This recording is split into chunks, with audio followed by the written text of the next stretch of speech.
We are in Acts, back in Acts.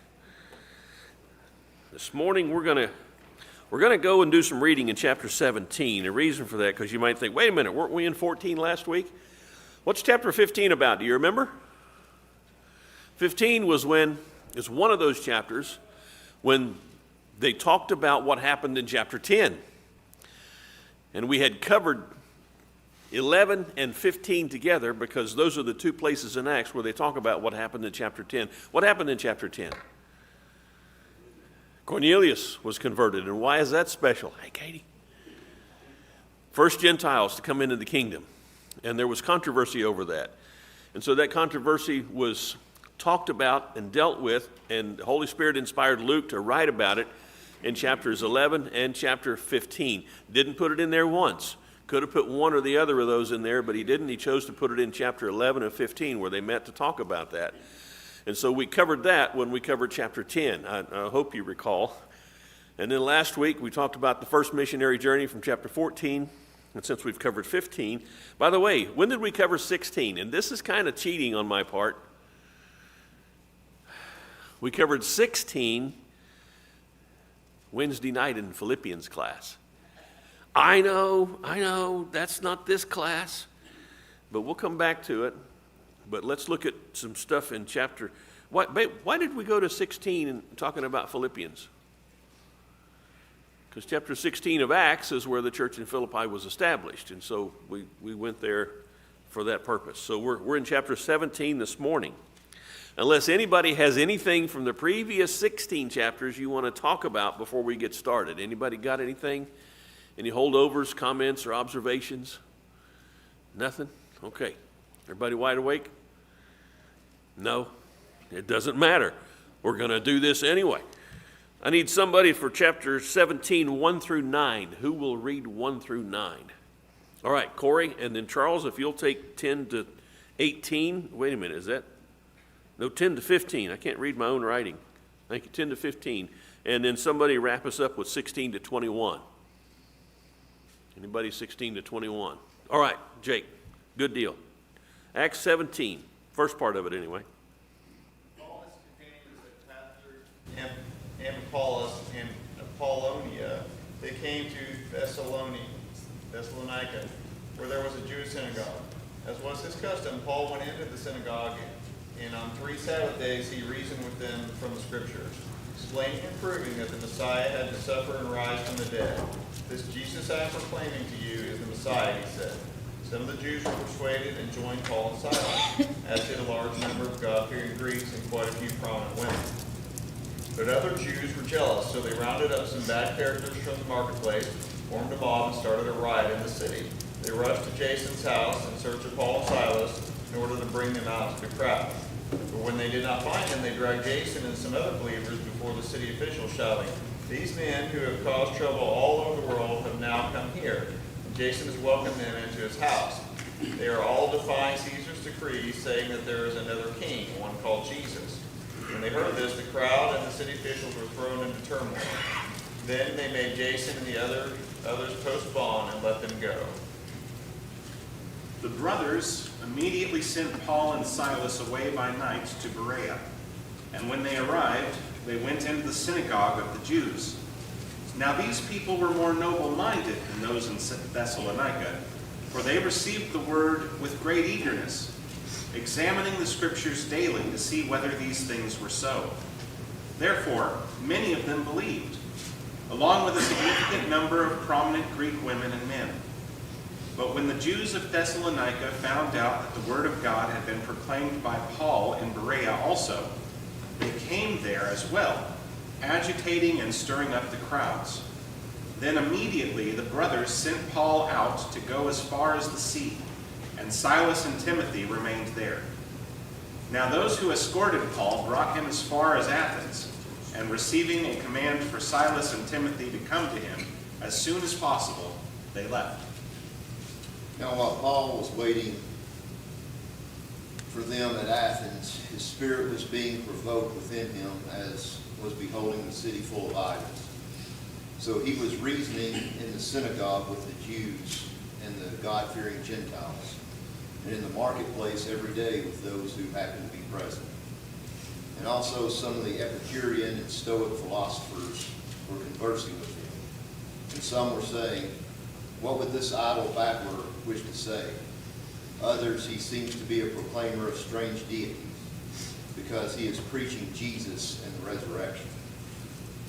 And they took him and brought him to the Areopagus, saying, "May we know what this new teaching is which you are proclaiming. For you are bringing some strange things to our ears. We want to know, therefore, what these things mean." Now all the Athenians and the strangers visiting there used to spend their time in nothing other than telling or hearing something new. Well, I appreciate you guys for reading. 3 different cities, 3 different receptions, 3 different circumstances. Tell me, did Paul have any success in Thessalonica? It's right there in print. Corey just read it for us. Did he have success? He did have success, had some believers. It says there and first of all, well, not first of all, but there in verses 2 and 3, according to Paul's custom, he went to them for 3 Sabbaths. And by the way, where did he go? Synagogue. Went to the Jewish synagogue. And for 3 Sabbaths, he reasoned with them from the Scriptures, explaining and giving evidence that Christ had to suffer and rise again from. So if he's giving evidence from the Scriptures, what Scriptures is he using? Using the Old Covenant, the Old Testament. What passages from the Old Testament might he have used to provide evidence that Jesus rose from the dead? Isaiah, starting in chapter 52 and going to 53, it's probably where we're thinking, because that's what we read in chapter 8. That's what the Ethiopian eunuch was reading from. What else? Remember chapter 22 of Psalms, where David talked about, "They have pierced my hands and my feet," and there's no historical record that I know of David ever having his hands and feet pierced, but he said that prophetically. By the way, that type of crucifixion wasn't even being used anywhere in the world, as far as we know historically, and it wouldn't come for a few hundred years. So David, 1,000 years before Christ came in the flesh, was talking about piercing his hands and his feet. And he goes on with other details about the crucifixion. They stare at me, they count my bones. All those things, even down to the detailed point of they cast lots for my clothing. Don't know that ever happened to David, any of it, but he wrote about it, and obviously that is applied to Jesus. And then, of course, Isaiah 52, 53, several other passages, Amos talking about the darkness on that day. And I come back to this question, I think it's worth remembering. Why would the Jewish prophets, if they were making this stuff up, why would they say bad things about what they're going to do to the Messiah? We've got a Savior, he's coming. Let's make it up. We're going to kill him. We're going to crucify him. We're going to do horrible things. We're going to pierce his hands and his feet and gamble over his clothes. Why would they do that if they were making it up, which is obvious proof they weren't making it up? It was coming from God. God was telling them, write this down. This is what's going to happen when my son comes. And so those are the kinds of things that Paul was using in Thessalonica. And we don't know which of those, but he knew them. And the Scriptures were very well known to the Jews, and he could point them to that. And that's the kind of thing that he must have been doing. So it says there in verse 3, "This Jesus whom I'm proclaiming to you is the Christ." What's the Hebrew word for Christ? Messiah. What do both those words mean? The anointed one of God. That's who they were looking for. They were looking for the Christ to come, the Messiah to come, the anointed one of God. And he says, he's come. It's this guy. It's Jesus.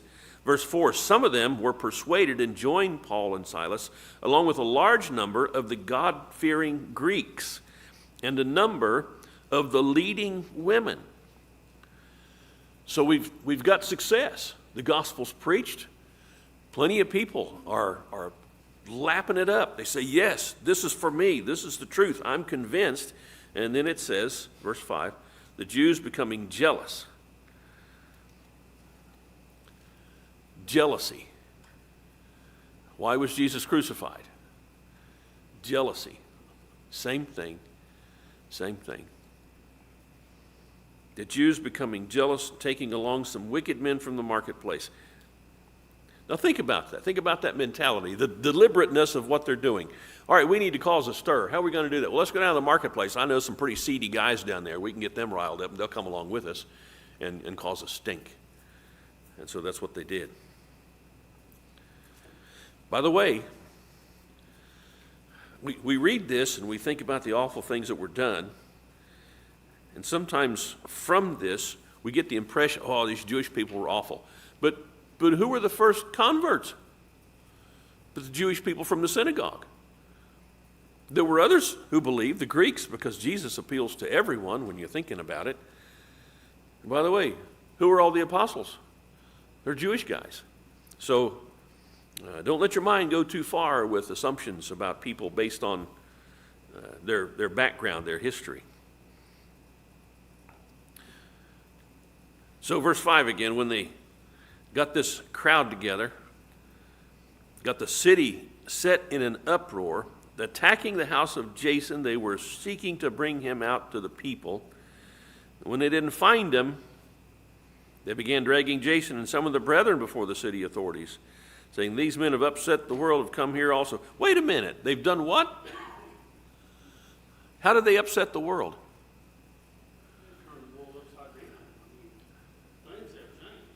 Yes. So why would you worship an idol? It says, here's how I want you to worship me. I want you to be very sensual in your behavior towards one another, so that'll turn us on. And when we get turned on, we'll make your cattle produce and your crops produce. That's basically the religion of idolatry. You go back and look at the Canaanites, it's all the same thing. It's the devil tempting folks to be religious in a way that appealed to their flesh, their sensuality. There isn't anything about these idolatrous religions that lifts people up to a higher degree of character and integrity. All of it brings us down when we allow it to influence our lives. That's what idolatry does. And it's the same thing today. We're going to hopefully study Colossians. In Colossians chapter 3, Paul talks about idolatry, but what does he identify as idolatry in Colossians chapter 3 and verse 5? Anybody remember that? Oh yeah, I got that right here. It's greed, it's covetousness. When you want material things, that's idolatry. It's just putting anything between you and God, and you worship that more. And greed and covetousness will do the same thing that the other things do. It's all sensual. It's based on what our flesh wants. And so that's what's going on here. Interestingly enough, what's jealousy based in? It's not based in godliness. Jealousy is based in fear.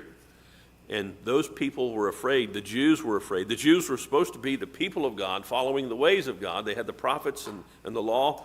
And these guys, they're going down to the marketplace. Let's go get some wicked guys, some seedy guys, and make trouble. Why do you think that's why they thought about, turning the world upside down? Because it was messing with their status quo. Absolutely. With Christ being the head of the church, and the church being, organized as it is, they were going into a religious backwater here. So. And status quo, well, I remember what Marshall Keeble said. I don't know if you've ever heard of Marshall Keeble. He was a preacher from years ago. He said, status quo. He said, that's Latin for we ain't going to do nothing. And basically that's what that is. Status quo means we want everything to stay the same. And I'll admit, I have observed husbands like that. Honey, would you mind doing this? But honey is watching TV. And right now, TV is a status quo.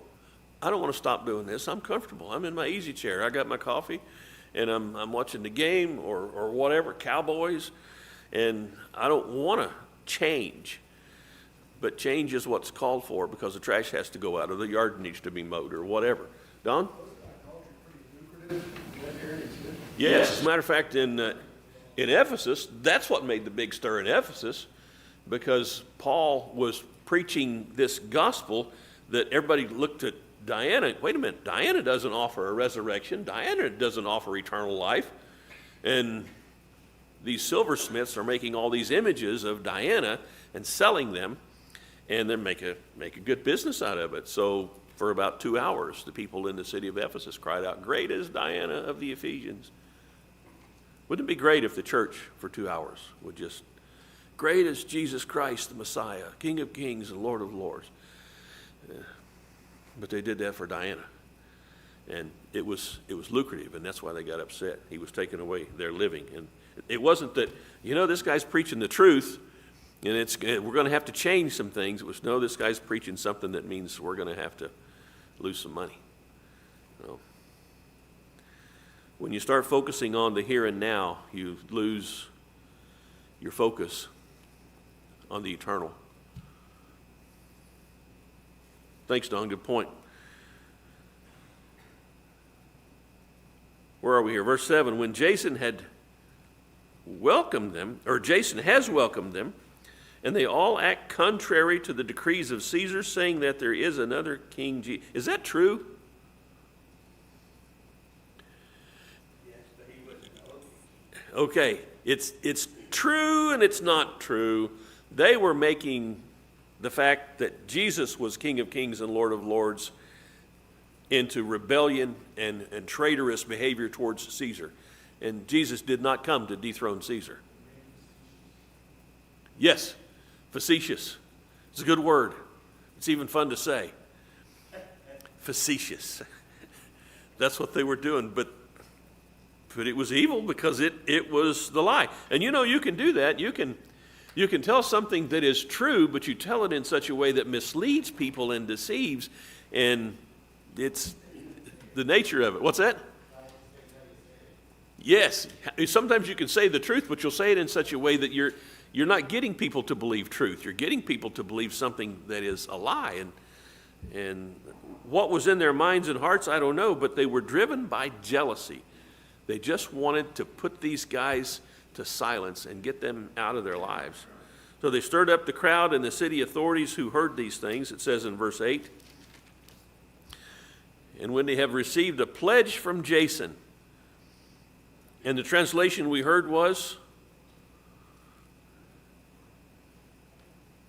bail. In other words, what's bail? It's money. It's money. It's a bond, yeah. Okay, you give us some money to guarantee that nothing bad's going to come of this, and we'll kind of turn our eyes. I'm having a problem with the definition of jealousy. Of jealousy? Okay. You say fear is what causes jealousy. Mm-hmm. To me, it's envy. Envy rather than fear? Jealousy. Okay. I'm just like, fear causes jealousy. Envy causes jealousy. To me, if you envy someone, you're jealous. That's all. Okay. I'm trying to get that right in my head. Well, the basis of jealousy, let's just talk about jealousy first rather than envy, but the basis of jealousy is that you have a standard in your mind for how things are supposed to be, and something has challenged that standard. Is God jealous? Yes, God is jealous, but he's righteously jealous. Are you husbands jealous if another guy starts messing around with your wife?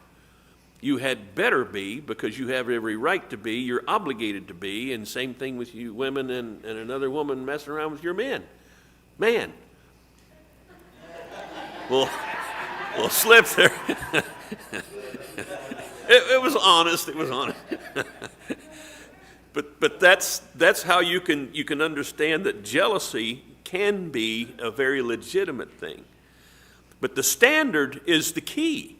God's standard for jealousy is, you're supposed to be mine, and you're not behaving like mine, and I'm a jealous God, and I'm not going to allow this to happen. But these guys are, we want to have things the way we want to have things, and it's not going that way, and so we're jealous because you're getting people to come after you, and we want them to come after us and do things our way. That standard for jealousy is an evil standard, and it's wrong. Somebody else have something? Thought I heard a... So, with that being said, Yes. I'm trying to put a context on this. Okay. So if God is jealous, and he is a jealous God, that tells us that. But if fear is the basis of jealousy, God is fearing that we're not going to make the right decisions. It's just hard for me to put God and fear together. Right. God and fear, I just, Right. but I see that because he loves us, he fears that we're going to suffer eternal damnation. I got you, thank you. All right, you bet. Now, envy, we might as well throw envy back in there so we don't get too far away from it before we even think about it. Envy to me is when you're totally selfish. Somebody buys a new car. Well, let me make that a new truck. Because I don't care if you got a new car, but if you have a new truck, it's like, I want a new truck. But the thing of it is, I don't want a new truck. Because I can't take the new truck into places I now take my old vehicle, because I know what's going to happen to my new truck if I take a new truck there. Did I say that right? I don't want to have to worry about the shine.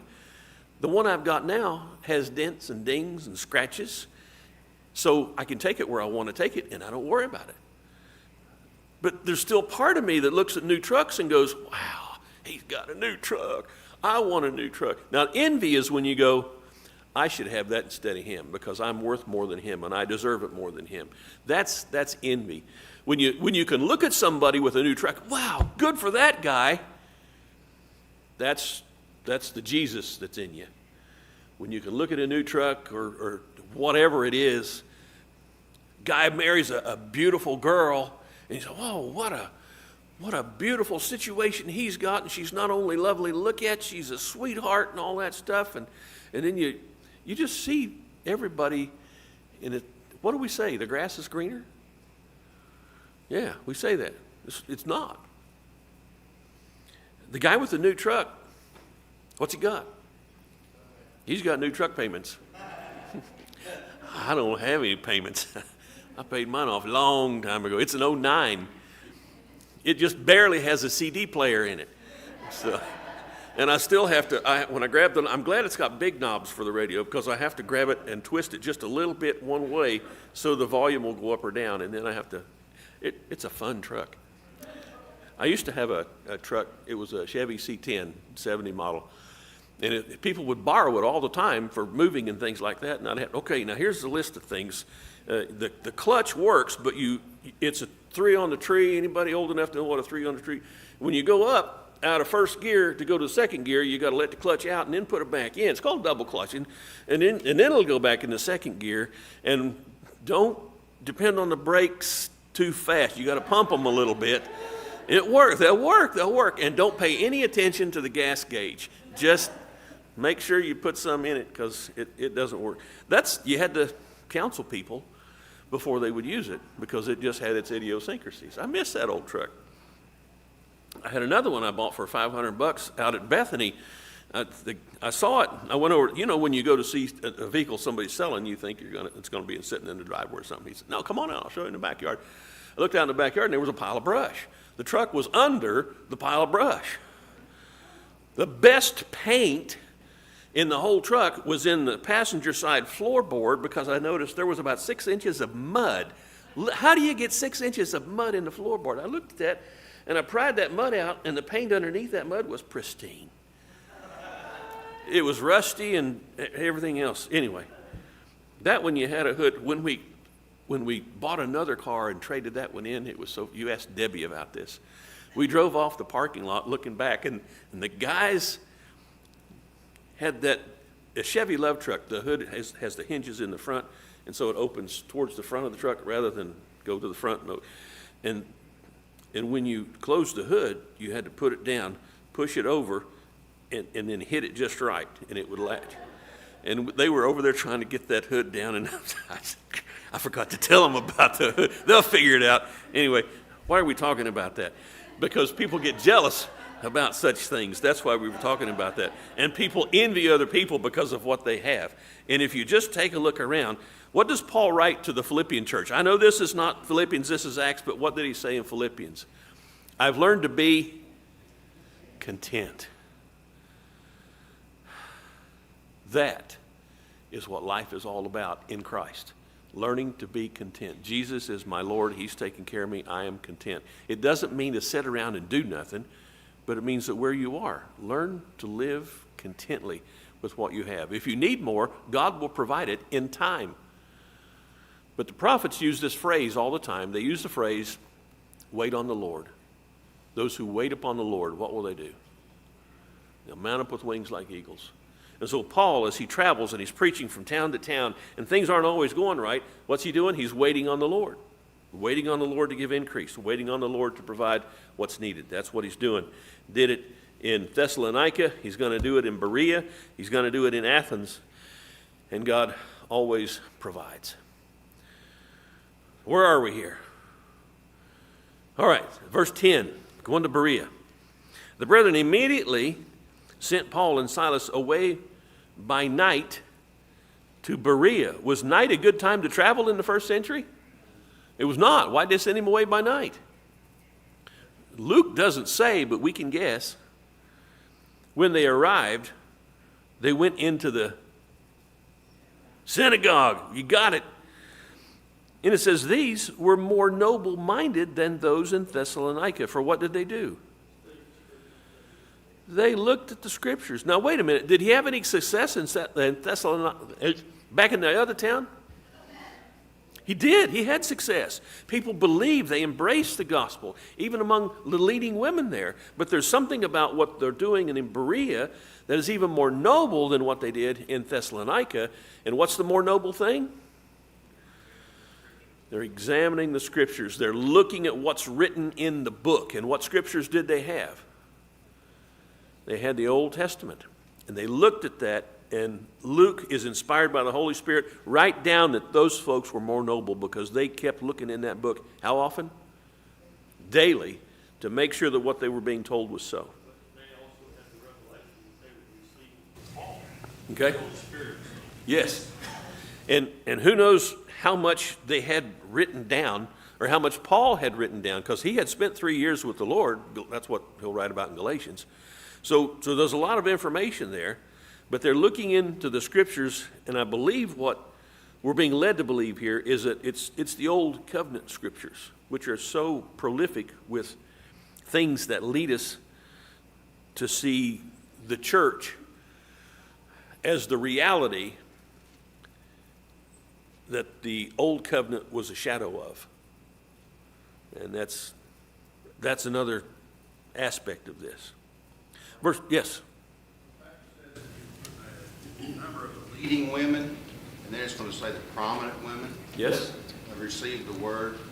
A lot of times, raising our children and stuff like women take the lead in that, and women socials and things like that take lead, teach and preach other women, who in turn may in turn save their husband who hasn't heard the word. So Yes. it's important we're talking about prominent and leading women. They're just, they can be just ordinary household women and still do the same thing, but they're mentioning the fact that they're prominent and leading. I don't know what status is in society, but they're being noted as prominent and leading. Yes. Talk to us about Lydia. Tell me something about her. Did it say she was prominent? Did it say she was leading? Didn't say that, but where was she from? She was converted in the city of Philippi, but where was she from?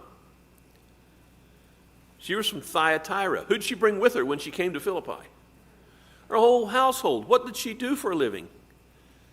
She sold purple. And when Paul and Silas converted her, what did she tell them she wanted them to do? Come stay at our house. It doesn't say she was prominent, but she was prominent. It doesn't say she was a leading, but she was a leading woman. We would look at all that and, yeah, she's a leading woman. Yeah, she's prominent. Was she bossing everybody around? No. Was she leading? She was leading. By example, she led in her place. And that's what all of us do. I hope to talk about that a little bit in the sermon this morning. But when we do the right thing, fulfilling the role that God's given us, we are leading. We're setting the example of following the pattern that Christ has laid out for us. And so they're leading women here. We've seen leading women before. And thank God for leading women. Do we have any leading women here in Choctaw? Oh, we got a bunch.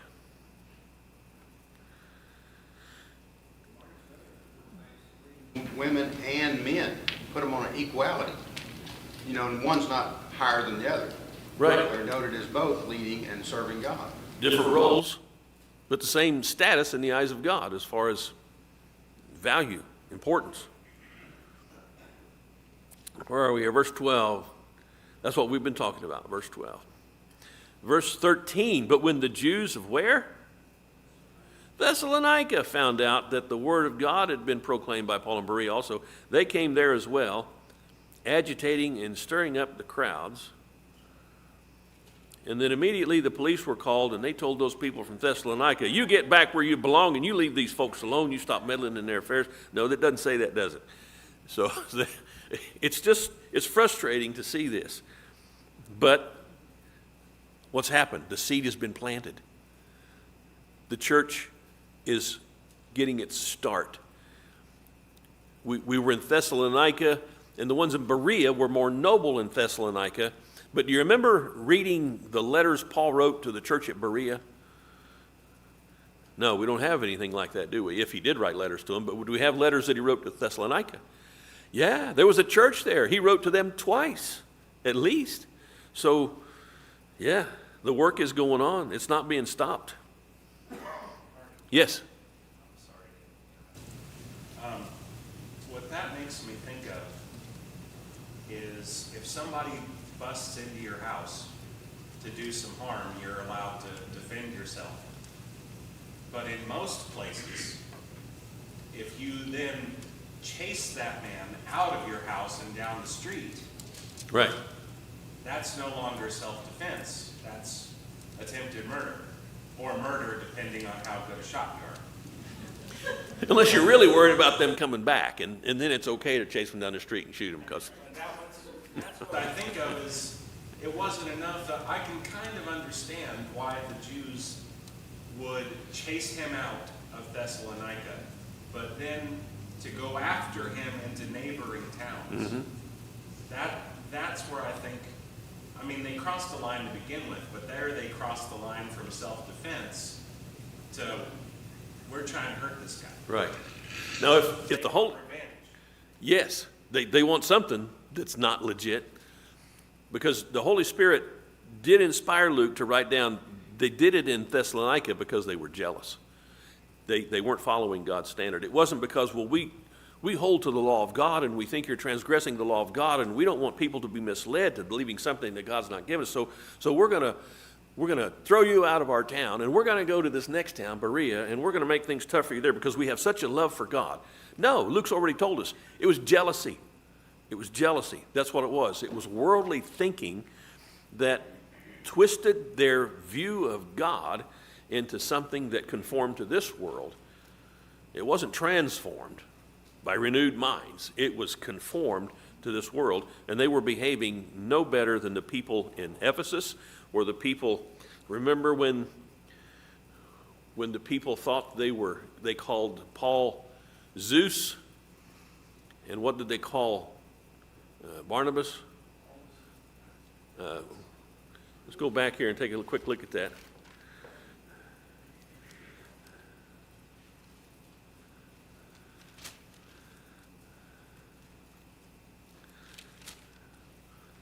Here we are, chapter 14. They began calling Barnabas Zeus and Paul Hermes because he was the chief speaker. And so the chief priest of the temple of Zeus comes to offer a sacrifice to Barnabas. And they said, no, we're men just like you. And what did they do when they convinced them that they were men like them? Well, then they want to stone him. Stone him, pull him out of town. Paul gets up and goes back in. It's just, we are people, and we are prone to do stupid things. We are prone to believe crazy stuff. Part of our growth in Christ will lead us to realize what things we believe need to be left behind and what things need to be embraced and moved forward with. And you won't always choose the right things. What's so empowering is when Jesus was in the act of obeying God, and God mentions he learned to be obedient. And I think God wants example for us. Where does that put me? Same shoes. You know? He made us to make decisions and to come to conclusions so that we can navigate life. But sometimes, like you say, when we think we know something, we are not sure because we don't really know. And so we have to try to grow and follow Christ and emulate Him so that we can be like Christ. I worry I've got a big fear in my life. Always have. When I get to heaven, what if I mess up? You know? I mean, think about it. You know, the angels, there were angels in heaven that got cast out. What did they do wrong? Oh, I see. What if you mess up when you get to heaven? Oh, okay. I want to mess up, you know, I'm going to try to get there, I'm going to stay there, you know. And I'm like, I don't understand, there's just so much I don't understand, I just have to rely upon God's grace. Right. And you're in the same boat with the rest of us. Because the rest of us have weird ideas too.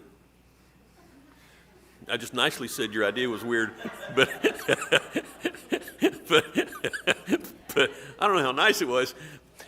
But tell me, I don't have some things going on like that. And every single one of us do. I don't know anybody that doesn't have doubts.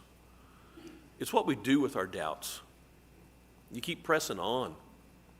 You keep moving on. You say, I got doubts, but I know Jesus, and I'm sticking with Him. I'm scared He's taking us to this new pasture land, but He's the shepherd. He knows what He's doing. He'll take care of me. I'm His sheep. Huh? Keep talking to God. Are God's judgment. So where are we going to go? We're going to go hide ourselves in fig leaves, or we're going to go talk to them? Right. We'll go talk to them. Yeah, I'm afraid of this. I'm doing this. This is a struggle for me. This, and this. Yeah. Don't go hide. Just keep telling them. Do the same thing as the sinner did. Didn't even look up at the sky. He said, the person. Right. Just keep on running to God. I don't care if you're right in the middle of anything. Run to God as soon as you're ready. Just run to God. Just always be open, be honest with Him. Search yourself. Search yourself deeply. It's scary to search yourself deeply. Man, I don't know that what it is. Yeah. I don't think I'll ever get over this. I don't think I'll ever quit whatever it is, you know. I don't think I'll ever ascend on missions. I don't know if I'm ever going to get to this point. I don't know nothing, you know. Yeah. It's the first incident. I don't know hardly anything. Carrie. In Philippians 3, Paul says, you know, forget what's behind, reach out for what's ahead. Exactly. And so, and then he equates that later in the chapter with maturity, you know, like having attained that maturity. So I think he understands that that's a pitfall. You know, we've got to, the reluctance that keeps going forward and keeps looking back. So the devil wants us to keep looking back. He keeps reminding, it's like that thing I read. When the devil reminds you of your past, what are you supposed to do? Remind him of his future. That's pretty good, because who doesn't have a past? That's why we need Jesus, because we've got a past. Jesus says, come with me, and when you follow me, you're going to move on from your past. And here's the thing about that too. Ahead of me, if I get to live much more time, there's going to be things ahead of me that I'm going to have to put in my past. I haven't even come to everything, I don't believe, that I'm going to have to change my mind about and rethink. And, you know, I was wrong about that. But don't hold on to the things you know are solid. Always hold on to the solid, true things. Don? In telling us that we shouldn't keep on sinning, he also says in Romans that in our sin, we see who God is and how great He is. Mm-hmm. And you don't just keep on running into sin and say, oh, goody, I get to keep sinning. You don't do that. But the deeper you look and the more you see yourself falling short of the glory of God, now you're seeing who God is. You're going, wow. All glory, all honor. All goodness. Right. And that when you look at John's first letter, he wrote, and in the first letter he talks about walking in the light, and we're supposed to walk in the light as He is in the light. And when we do that, what happens? We have fellowship, and the blood of Jesus, His Son, cleanses us from all sin. And then he says when he starts chapter 2, I'm writing these things to you, little children, that you might not sin. But if any man sins, guess what? We have an advocate with the Father, Jesus Christ the righteous, who is also our propitiation. There's a big fancy religious word. What does propitiation mean? It means a satisfactory offering for us, to pay for our sin. Well, who arranged for Jesus to be our propitiation? His Father, God. But how does God serve when it comes to our sin? He's the judge. So the judge, who knows we're going to be standing before him, has prearranged for his Son to be my advocate, my lawyer, and for his Son to pay my debt ahead of time, so that when I come up before the Father, who is the judge, he's going to see, oh, my Son has already taken care of that, just like we had planned out together before the foundation of the world. Come on into the kingdom prepared for you from the foundation of the world. Good and faithful servant. I'm a good and faithful servant. Do you really know me? And he's going, oh yeah, I know you. I know that you kept your faith even while looking at everything about you that you knew was wrong. And you didn't even see everything that was wrong, but you kept your faith and you moved forward. And that's why we read in Romans chapter 4, Abraham was counted righteous. How? It was his faith that God counted as righteousness. Abraham was not righteous, but God counted his faith as righteous. John, you had a hand up a while ago. Have I gone too far from it? Something about take up your plow, man, you're supposed to take up your plow and not look back. Yes. You don't look back. Any man who puts his hand to the plow and looks back is what? He is not fit for the kingdom. You got to press on. Wow. 27 talks about running the race. Yes. And we don't run the race to receive a corruptible crown, but an incorruptible crown. That's what we're doing this morning. Bless your all's hearts for being here. Let's get ready to worship.